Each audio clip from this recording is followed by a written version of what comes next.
వాటికి జరిగినటువంటి కూలీల సంఖ్య ఇంటూ రోజులు అంటే కంప్లీట్ గా వర్క్ జరుగుతున్నట్టే. అంటే ఏం రాస్తున్నాము?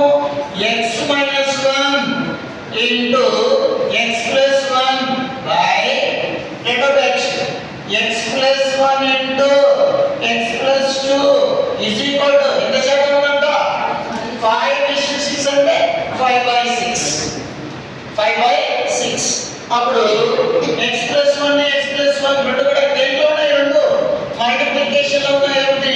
న్యూమరేటర్ లో x ప్లస్ 1 డినామినేటర్ లో x ప్లస్ 1 ఏమవుతుంది? క్యాన్సిల్ అయిపోతుంది. అదే ప్లస్ ఉంటే క్యాన్సిల్ చేస్తామా? మల్టిప్లికేషన్ లో ఉంది కాబట్టి x ప్లస్ 1 క్యాన్సిల్. అప్పుడు ఏమి ఉంటుంది ఆయన?